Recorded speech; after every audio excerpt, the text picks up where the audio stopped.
सर्वाधिप सर्वदा सर्वः सर्वगतः शिवससिद्धः श्रीशङ्करं पातु माम् श्रीशङ्करं पातु माम्।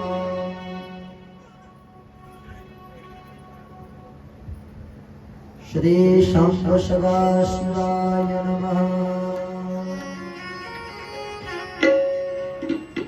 श्री काशी विश्वनाथाय नमः।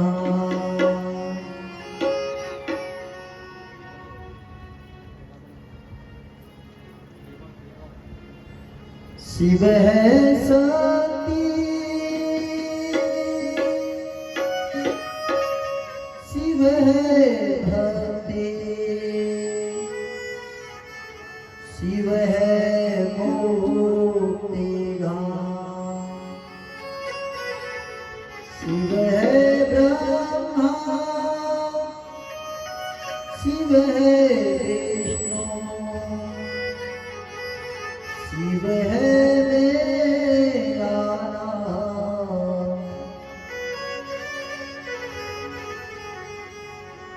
ऐसी सुबह आए नजर चिता ऐसे सुबह आए नजर चिता इस दिल बात में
अखिल कारण करुणा वरुणालय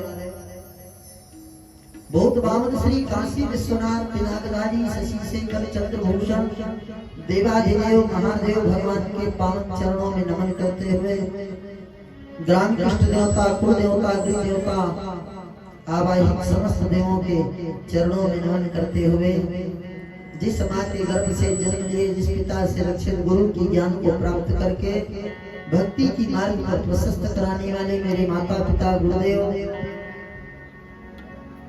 दिव्य ममता में यांचल को धारण करने वाली सत्या सीता अनुसुईया गार्गी की मार्ग से प्रशस्त होने वाली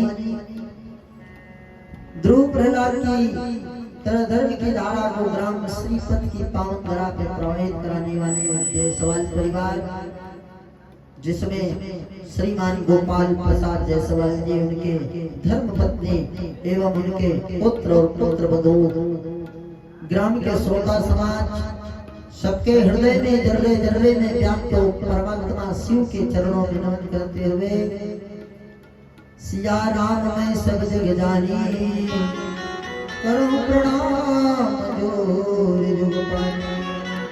आइए भगवान शिव की कथा में जीव को ले चले। कल हम लोग सुन रहे थे भगवान के शतरुद्र संहिता। भगवान के अवतार भले ही छोटे छोटे हैं, एक कथा को सुनने से 100 कथा सुनने की पुण्य प्राप्त होती है। इसलिए इस संगीता का नाम शतरुद्र संगीता है। एक कथा में 100 कथा सुनने के पुण्य प्राप्त होते हैं। जैसे संत दर्शन के लिए एक पांव चले तो एक अश्वमेध यज्ञ करने का पुण्य होता है। पर हित करें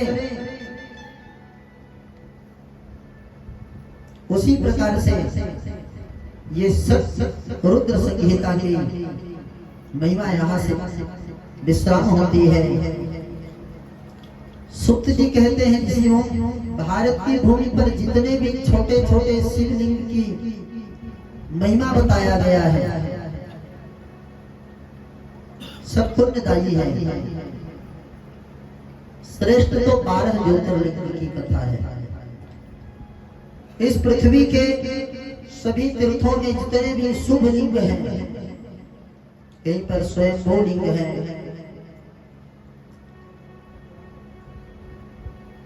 और ज्योतिर्लिंग केवल 12 ज्योतिर्लिंग हैं। इसकी जो दर्शन कर लेता है चाहे वो कुत्ता ही क्यों ना हो, जीवन मुक्त हो जाता है। चाहे चींटी ही क्यों ना हो, मच्छर ही क्यों ना हो, जिनको 12 ज्योतिर्लिंग में किसी एक ज्योतिर्लिंग का दर्शन हो जाए वह जीवन मुक्त हो जाता है। दर्शन हो गया समझ जाओ उनकी अंतिम जन्म है। जन्म और मृत्यु से वो छूट जाता है, मोक्ष हो जाता है। बोले मोक्ष क्या है? बोले आत्मा का ज्ञान हो जाना ही मोक्ष है। आत्मा का ज्ञान कोई वेद पढ़ने से नहीं होगा, आत्मा का ज्ञान कोई पुस्तक पढ़ने से नहीं होगा, आत्मा का ज्ञान जटा और दाढ़ी बढ़ाने से नहीं होगा। आत्मा का ज्ञान परमात्मा शिव के चिंतन से ही संभव है। आत्मज्ञान करने के लिए परमात्मा शिव की चिंतन और शिव चिंतन से ही आत्मा का ज्ञान। आत्मा ही शिव स्वरूप है, ज्योति स्वरूप है। इसलिए ज्योतिर्लिंग की कथा श्री शिव महापुराण में गाया गया। यत्र यत्र यदा संभूर्भक्त्या भक्ति संस्कृतः तत्र तत्रावतीर्थाय कार्यं कृत्वा स्थितस्तदा। जिस स्थान में भक्तों ने भगवान शिव की भाव से आराधना किया उस स्थान में भगवान प्रकट हुए, चाहे वो कोई भी स्थान हो। और उस स्थान को भगवान शिव ने पवित्र किया।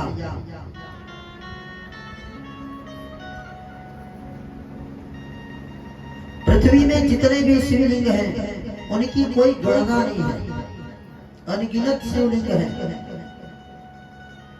ब्रह्मा भी जिसकी पार पाना संभव नहीं है। साधारण मनुष्य की बात ही छोड़ो, एक भी लिंग का, शिवलिंग का दर्शन हो जाए। नीच कुल में जन्म लिया व्यक्ति, चंडाल बना हुआ व्यक्ति, वर्ण संकर व्यक्ति, यदि जीवन में धोखे से भी एक बार भगवान शिव का दर्शन हो जाए तो जीवन मुक्त हो जाता है, भगवान शिव को प्राप्त करता है। भगवान नंदिकेश्वर कहते हैं, हे ऋषियों, भगवान के 12 ज्योतिर्लिंग हैं। सौराष्ट्रे सोमनाथं च श्रीशैले मल्लिकार्जुनं, कोट्यान्यां महाकालं ओंकारं मल्लेश्वरं, पाराल्यां वैद्यनाथं च डाकिन्यां भीमशंकरं। पहला शिवलिंग है वो सौराष्ट्र देश में सोमनाथ, सोम कहते हैं चंद्रमा को। दूसरा श्री शैल पर्वत में मल्लिका अर्जुन भगवान, उज्जैन में भगवान महाकाल, बोलिए महाकाल बाबा के जय। ओमकारेश्वर, हिमालय में केदारनाथ, फिर भीमाशंकर, वाराणसी में भगवान विश्वेश्वर, भगवान काशी विश्वनाथ। गौतमी नदी के तट में,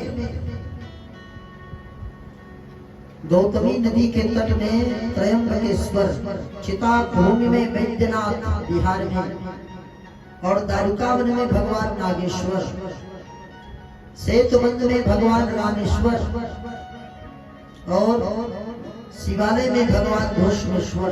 इस प्रकार से 12 शिवलिंग हैं। जो व्यक्ति केवल ये 12 शिवलिंगों का नित्य दिन उच्चारण कर लेता है तो सप्त जन्म कृतं पापम स्मरेणा विनश्यति, 7 जन्म के पापों से वो व्यक्ति मुक्त हो जाता है। इसके बाद छोटे छोटे और कई शिवलिंगों की कथा है। हम लोग कोटि रुद्र संहिता में है, 1-1 करोड़ 1-1 कथा को सुनने में पुण्य मिलता है। सोमेश्वर लिंगम दंतमेकमुदाहतं, मैया सागर संयोगे तल्लिंगम बपलिंगकम्।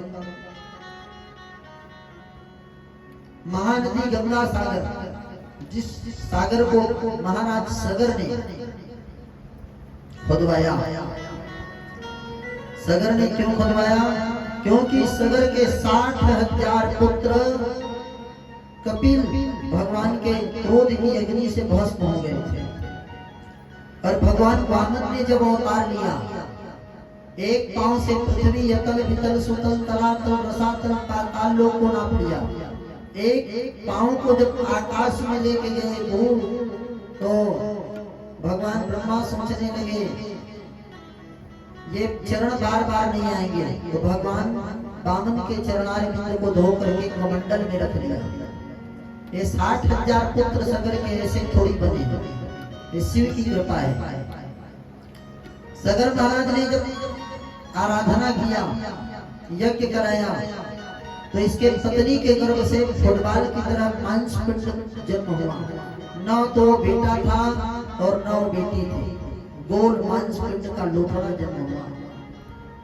सगर महाराज माथा पीट पीट करके रोने लगे, मैंने तो पुत्र के लिए आराधना किया था।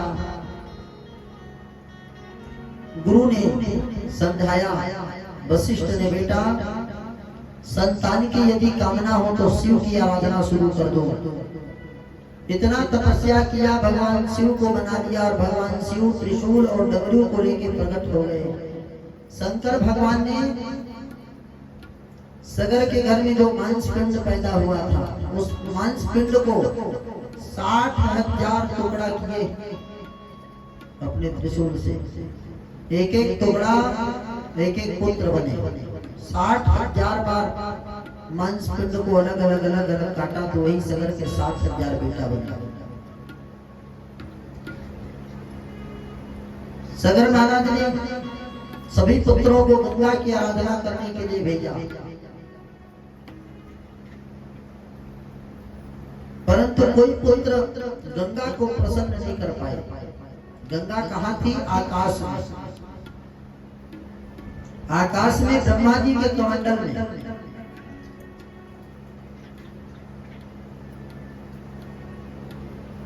जैसे सगर महाराज ने अपने बेटा को भेजा, राजा दिलीप हुए, सगर के वंश में बहुत पुत्रों ने जन्म लिया, अंशुमान हुए, सगर हुए, सगर के पुत्र गए। अंशुमान ने उग्र तपस्या की, परंतु गंगा मैया प्रसन्न नहीं हुई।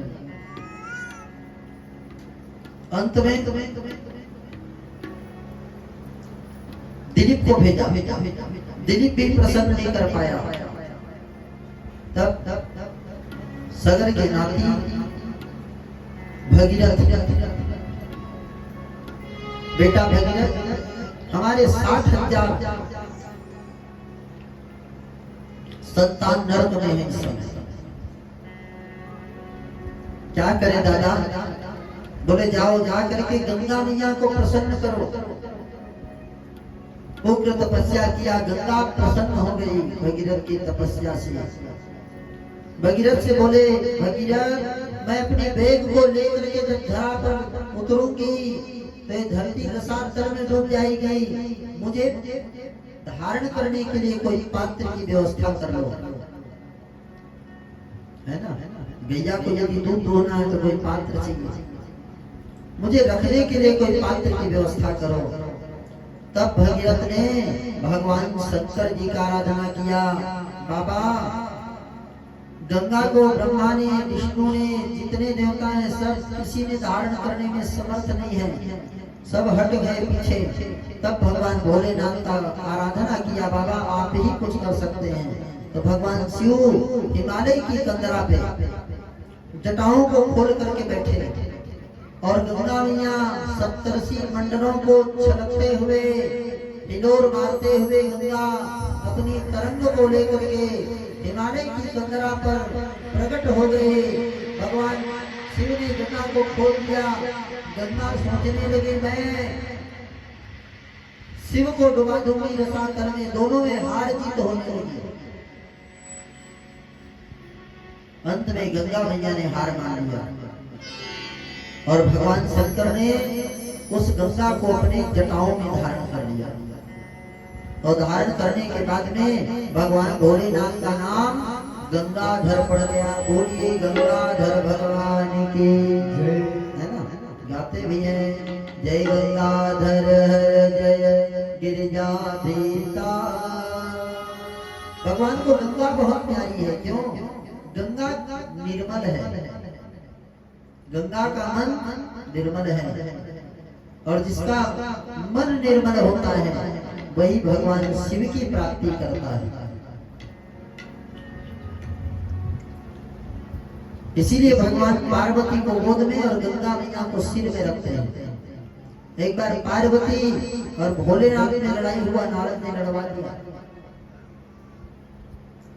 पार्वती, तेरे पति के सिर में कोई दूसरी नारी चढ़ी रहती है ना, और किसी के पति के सिर में कोई दूसरा नारी चढ़ जाए तो महाभारत ही संभव है।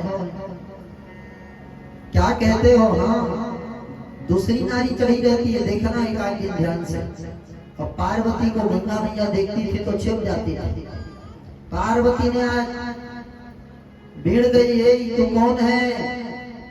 छुप मत, मैं भी जटा में आ जाऊंगी। तो गंगा मैया वहीं पर प्रकट हो गई, मैं भी गंगा, हम दोनों बहन है पार्वती। अंतर इतना है बस, भगवान भोलेनाथ तुझे अपने गोद में बैठाते हैं और मेरा मन निर्मल होने के कारण भगवान भोलेनाथ मुझे अपने सिर पर बैठाते हैं।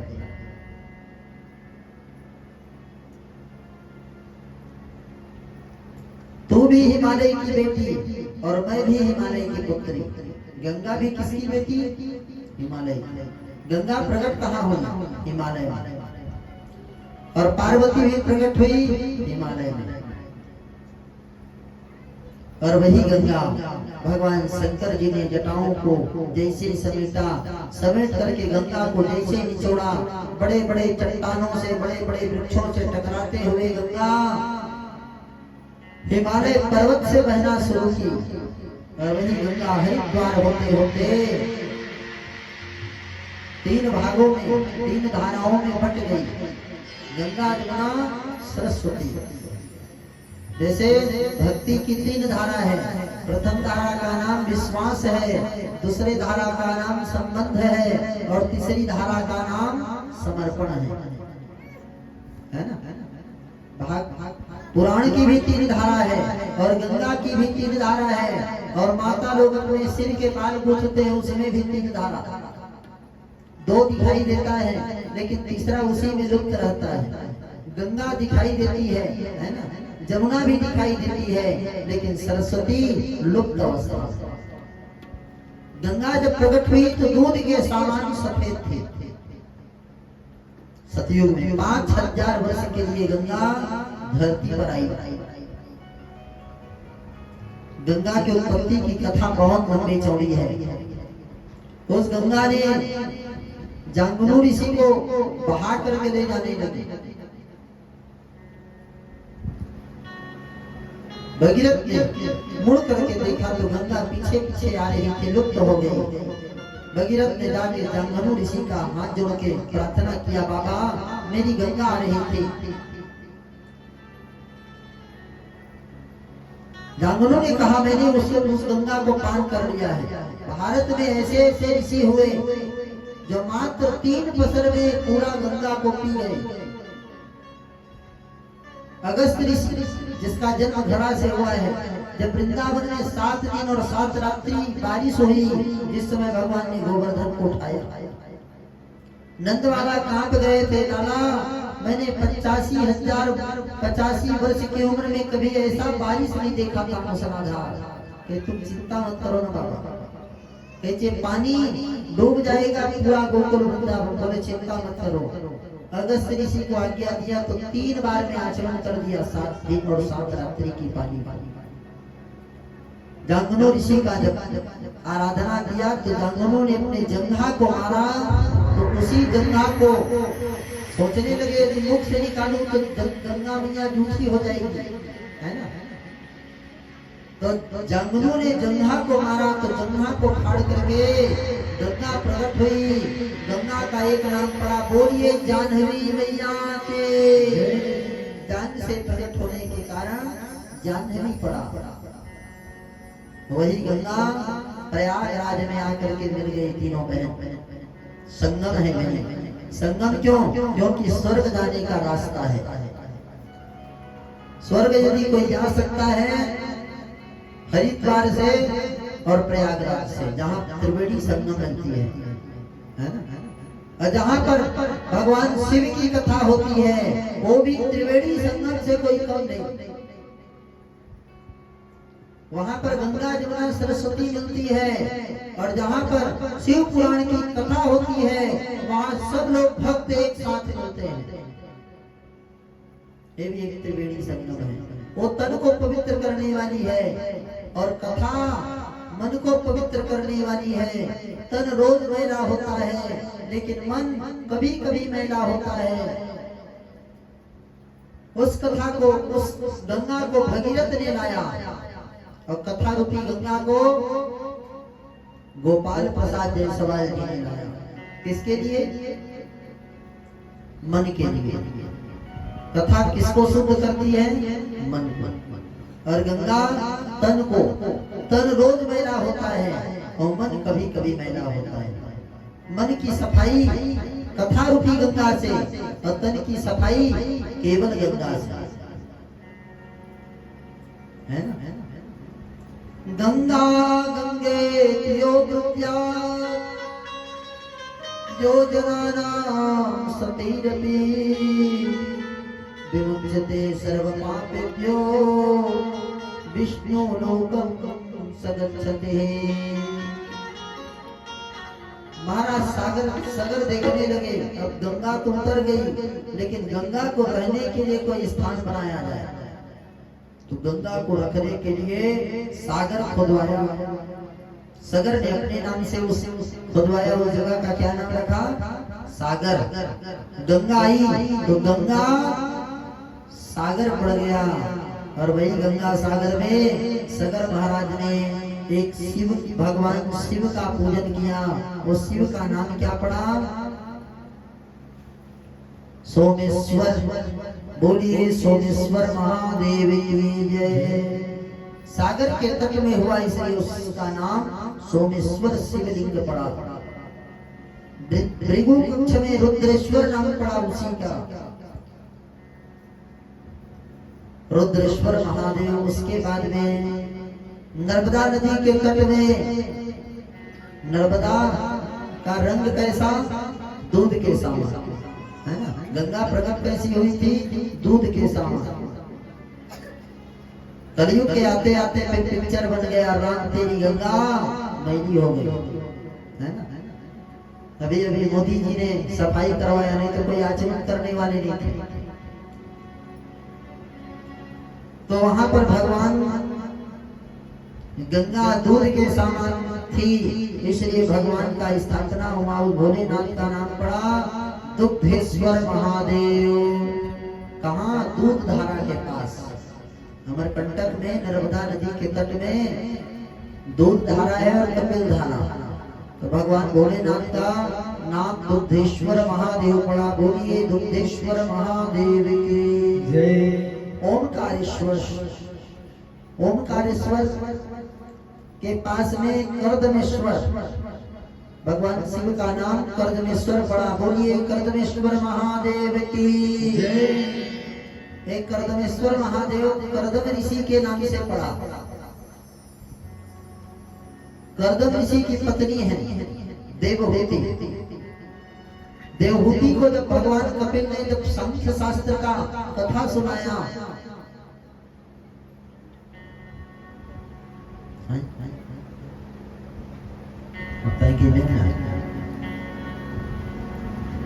लटेश्वर नाथ तक को कहते लगा। बोलिए लटेश्वर महादेव के। लटेश्वर महादेव की राजी नहीं, की राजी नहीं, तालाब के किनारे लटेश्वर महादेव वो रही से भागवत के 3-4 दिन फिर मुँह बैठे रहे।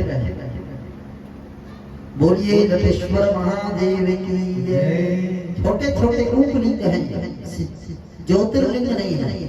जैसे सिद्ध पीठ अलग है और शक्ति पीठ अलग है। बिंदु सरोवर, भगवान कपिल ने जब अपनी मां को सांख्य शास्त्र का